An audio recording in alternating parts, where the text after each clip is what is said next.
YouTube, what's going on? It's your boy David from NBA Knowledge, and today we are going to talk about some players who are pretty strong, and I mean strong enough to break an NBA backboard. To all my younger fans out there, I'm sure a lot of y'all may not remember, but back in the day, there are a few players, and even a little bit further in time from that period, that dunked the ball with such force that they were strong enough to break the backboard. Yes, it was that crazy. But before we get into our first player, if you are not subscribed to the channel and you enjoy what you see, make sure you hit that subscribe button and that bell for post notifications. And if you like this video, drop a like and comment your opinions down below if you think I missed anybody or if I put somebody on this list that doesn't deserve to be here.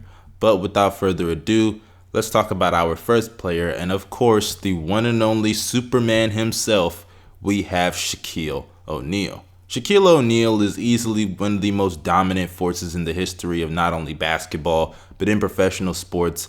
A four-time NBA champion and three-time Finals MVP. Completed a three-peat from the years of 2000 to the years of 2002, winning them with Kobe Bryant alongside to be his perfect Robin. But this guy was so dominant that he, yes, not only went on to become one of the greatest players of all time, but the backboard itself could not hold him. Whether it was in practice, in high school, or even in the NBA, Shaquille O'Neal was breaking backboards time in and time out, and honestly, he probably has the reputation for breaking the most backboards, and some speculate that he's the primary and sole reason why the NBA changed how they made the backboards and made them a little bit stronger. But let's check out some of these fuck-ups on Shaquille O'Neal's part when it comes to breaking the backboard. When you see your best.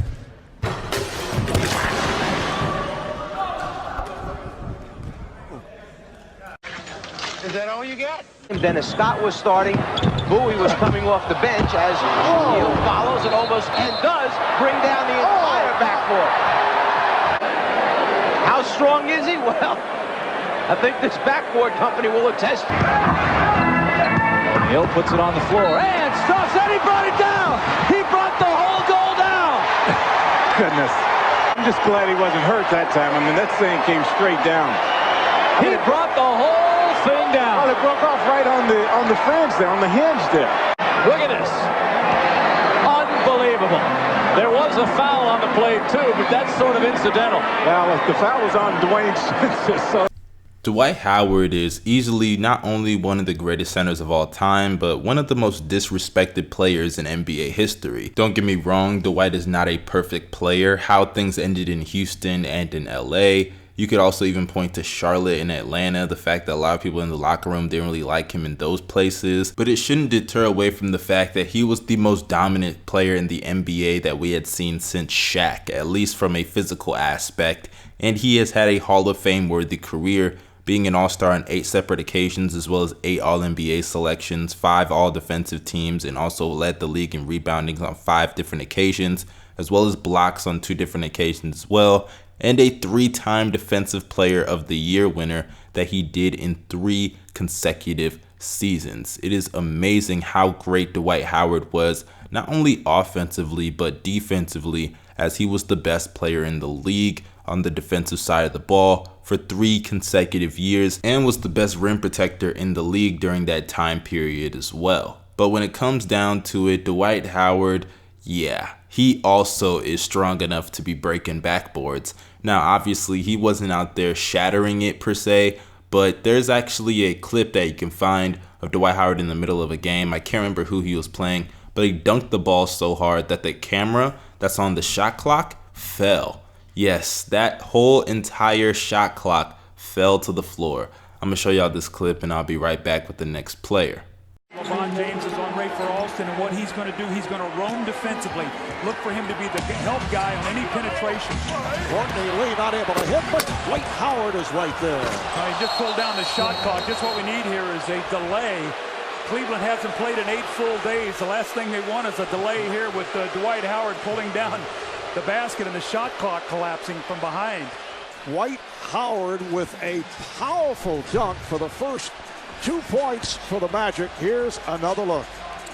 Well, this is what concerns Mike Brown, is the offensive rebounding of Dwight Howard. You're going to see the shot clock collapse down there, so we'll see how long it takes for them to repair this. Daryl Dawkins was a solid contributor for the Philadelphia 76ers as well as the New Jersey Nets in the late 70s and early 80s. Over the course of his career, he averaged 12 points and 6 rebounds, and in his best season statistically, he averaged 17 points and 7 rebounds on 59% shooting from the field, as well as 74% shooting from the free throw line.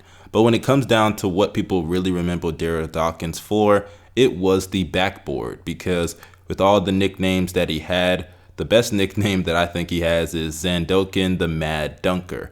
I really don't know what that means, but y'all guys really do the connection there in the comments. He was also called Dr. Dunk and Sir Slam. But when it comes down to Daryl Dawkins breaking the backboard, yeah, he did that quite a few times. I'm going to show y'all a clip in a bit, and I'm going to show y'all some of the players' reactions. Kenny Smith even said that he believes the NBA changed the backboards also in his time period because of solely him. But without further ado, let's check out Daryl Dawkins messing up some backboards. I remember that was pretty scary because, I mean, even when you see that in slow motion, I mean, you see all this glass just coming down. That was very dangerous. The game wasn't televised by anybody, but it was across the street from my TV station. So I went over to my cameraman to shoot some highlights and do some post-game interviews. This is what's left of the Philadelphia 76ers backboard.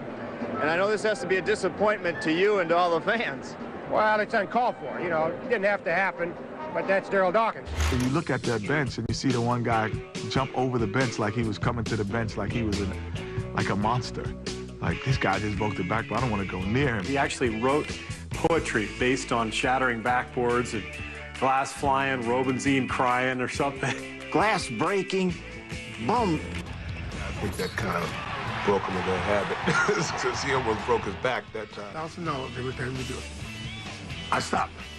He changed the way they build backboards and rims. Are you kidding me? Before, Kevin Love was having 30-30 games in Minnesota and putting up monster rebound numbers while averaging 20 to 25 points on a night-to-night basis in Minnesota, and then eventually going on to win a championship in 2016 alongside LeBron James and Kyrie Irving in Cleveland against the Golden State Warriors, aiding LeBron in coming back from a 3-1 deficit.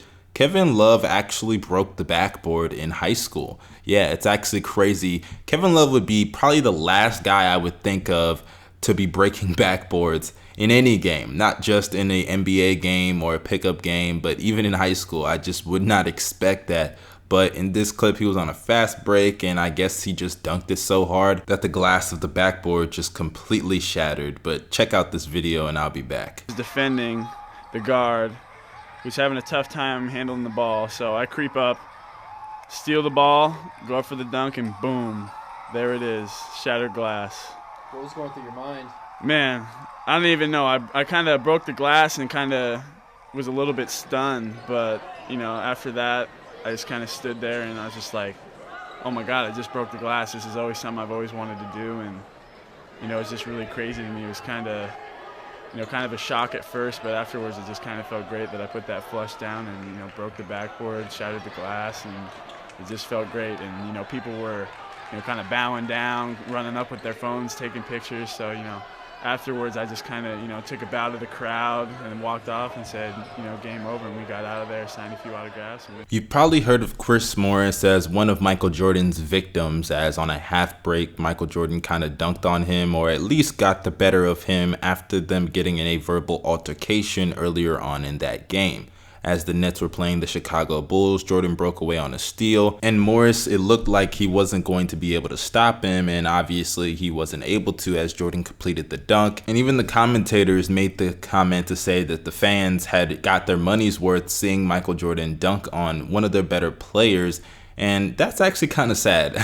The fact that the Nets were so bad that the fans go there just to see Michael Jordan. And honestly, I can't even hate on them too much, because if a Michael Jordan was out nowadays, which I guess that would be LeBron James, if LeBron came to my city, I would want to see him too. So I completely understand that point of view, but it's really sad to just really understand that the Nets are just that bad and have been that bad for so long. And shout out to Katie and Kyrie because they're really saving their organization. But getting back to specifically what happened in this scenario, Chris Morris responded in the best way possible because after getting a nice little feed in the paint, he dunked the ball so hard that the backboard shattered. Yes, a random shatter from one of the more random players in NBA history. But you guys check this out and I'll be back to conclude this video.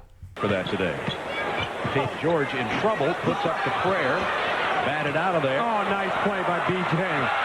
Oh, look at Michael Jordan's jam. That play, every time I get used, I think I'm used to Jordan. I see that. Chris Morris was going to contest it, and Michael said, So the fans got their money's worth tonight. Michael got a poster play. Watch this. Well, Petrovic gambles and loses, and what's Morris? Bulls back by 10. St. George with the hard drive to Morris. Oh, no! Backboard! Oh, no! Oh, he loves it. Shaq O'Neal shattered one earlier, and this time Chris Morris got it. Chuck Daly isn't all that thrilled about it because they still trail by 8. And Doug and I are going to get a whole lot of... But that concludes this video, you guys. Let me know your opinions down below in the comment section. If you think I left anybody out, let me know. And if you like it, let me know also. And also show your gratitude by hitting that like button, subscribing to the channel, and turning on the bell for post notifications. This is your boy David from NBA Knowledge. Y'all make sure y'all stay safe. It's crazy out there and wear a mask. I'm out. Peace.